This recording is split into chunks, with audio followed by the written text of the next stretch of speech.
ശബരിമലയിൽ നടന്നത് തീവെട്ടിക്കൊള്ള. നിർണായക വെളിപ്പെടുത്തലുമായി ദേവസ്വം മുൻ chief vigilance officer V Gopalakrishnan.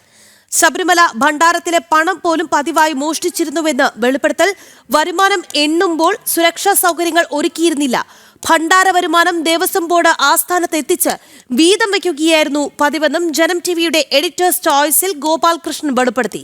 കാണിക്ക വരുമാനം രജിസ്റ്ററിൽ ചേർത്തിരുന്നില്ലെന്നും അദ്ദേഹം കൂട്ടിച്ചേർത്തു. ഇവർ തമ്മിൽ അങ്ങോട്ടും ഇങ്ങോട്ടും അഡ്ജസ്റ്റ്മെൻറ്റാണ്. ഞാൻ 2 ഭരണകാലത്ത് ഞാൻ അവിടെ ഇരുന്നു. ഇവർ തീവട്ടിക്കൊള്ളയാണ്. ശബരിമല മാത്രമല്ല, നമ്മുടെ ഹിന്ദു മേജർ TDBയുടെ കീഴിലുള്ള മേജർ 10 ക്ഷേത്രങ്ങളിൽ തീവട്ടിക്കൊള്ളയാണ്. റവന്യൂ ഭണ്ഡാരത്തിലിടുന്ന പൈസയും സ്വർണവും വെള്ളിയും അയ്യപ്പന് കിട്ടുന്ന ഇതാണ് മോഷ്ടിച്ചുകൊണ്ട് പോകുന്നതെന്ന് എനിക്ക് മനസ്സിലായി. അപ്പോൾ എനിക്ക് നേരത്തെ പ്രയർ ഇൻഫർമേഷനുണ്ട്.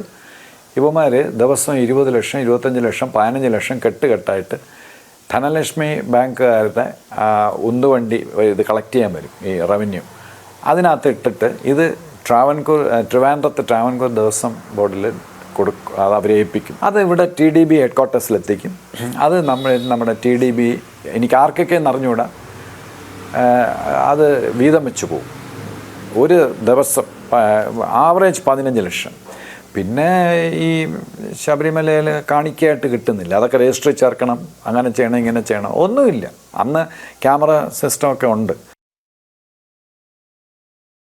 വിവരങ്ങളുമായി ചീഫ് എഡിറ്റർ പ്രദീപ് പിള്ള ചേരുകയാണ്. പ്രദീപ് പിള്ള, ശബരിമലയെ സംബന്ധിച്ചിടത്തോളം അവിടുത്തെ കാണിക്ക പണം എന്ന് പറയുന്നത് അത് ചെറിയ തുകയല്ല, ലക്ഷക്കണക്കിന് രൂപയാണ്.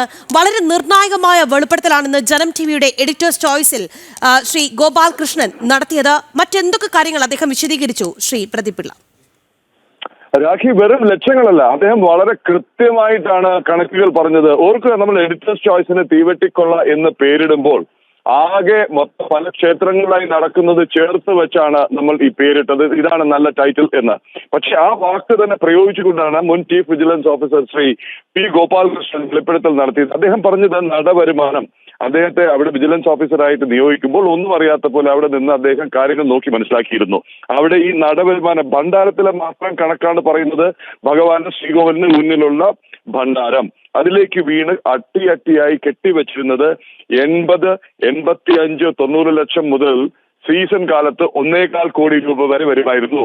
ഇത് അവിടെ കൂടിയിരുന്ന് എണ്ണിത്തിട്ടപ്പെടുത്തി അട്ടികളാക്കി കൊണ്ടുപോകുമ്പോൾ ഇത് അദ്ദേഹം ബാങ്കുകൾക്കെതിരെ പോലും ഗുരുതരമായ ആരോപണമാണ് ഉന്നയിച്ചിരിക്കുന്നത്.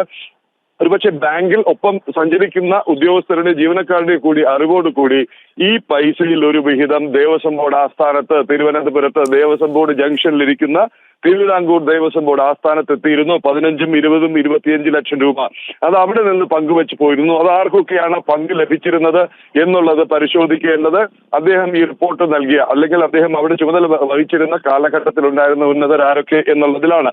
അതിനപ്പുറത്തേക്ക് അദ്ദേഹം പറയുന്നു, വളരെ യാതൊരു തരത്തിലുള്ള സുരക്ഷാ സംവിധാനവും നിരീക്ഷണ സംവിധാനവും ഇല്ലാതെയായിരുന്നു എണ്ണിത്തിട്ടപ്പെടുത്തൽ.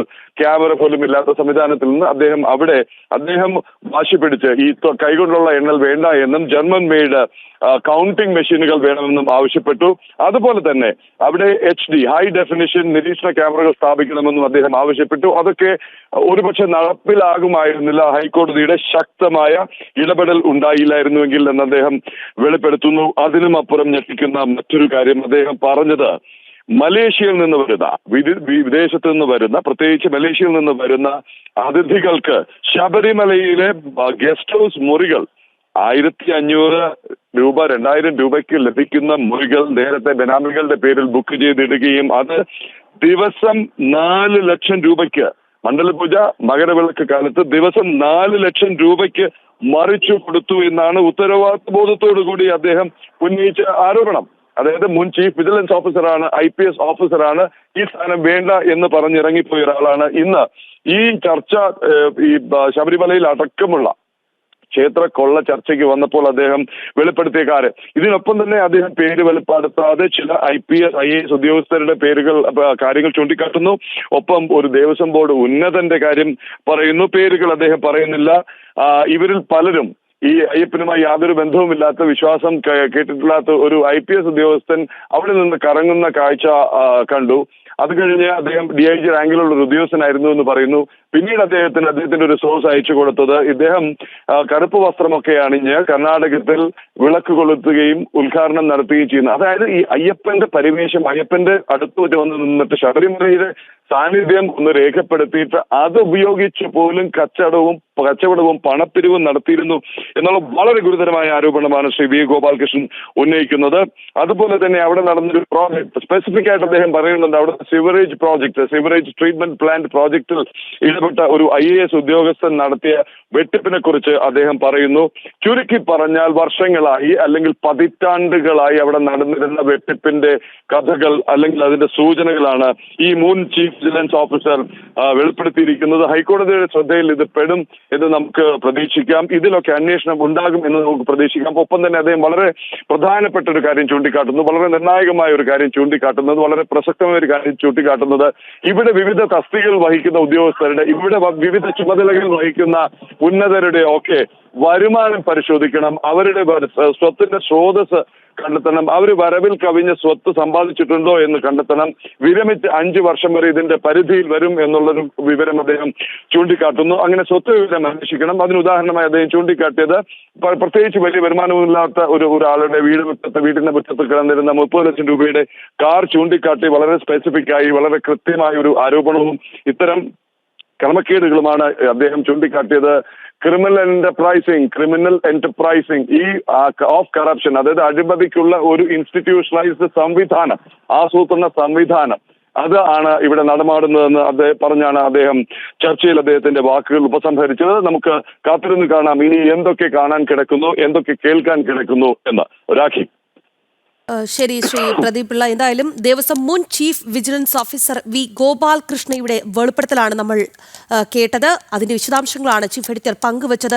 വളരെ ഗുരുതരമായ വെളിപ്പെടുത്തലാണ് അദ്ദേഹം നടത്തിയത്. ശബരിമല ഭണ്ഡാരത്തിലെ പണം പോലും പതിവായി മോഷ്ടിക്കപ്പെട്ടിരുന്നു എന്നുള്ള കാര്യം അദ്ദേഹം വെളിപ്പെടുത്തുന്നു. ഒപ്പം തന്നെ വരുമാനം എണ്ണുമ്പോൾ സുരക്ഷാ സൗകര്യങ്ങൾ ഒരുക്കിയിരുന്നില്ല. ഭണ്ഡാര വരുമാനം ദേവസ്വം ബോർഡ് ആസ്ഥാനത്തെത്തിച്ച് അത് വീതം വയ്ക്കുകയായിരുന്നു പതിവെന്നാണ് ജനം ടിവിയുടെ എഡിറ്റേഴ്സ് ചോയ്സിൽ ഗോപാലകൃഷ്ണൻ വെളിപ്പെടുത്തിയത്. കാണിക്ക വരുമാനം രജിസ്റ്ററിൽ ചേർത്തിരുന്നില്ല എന്നുകൂടി അദ്ദേഹം ചേർത്ത് പറയുന്നുണ്ട്. എന്തായാലും ഈ ശബരിമലയിലെ സ്വർണ്ണ കവർച്ചയിൽ തീർച്ചയായും ഹൈക്കോടതിയുടെ ഒരു ഇടപെടലുണ്ടായിട്ടുണ്ട്.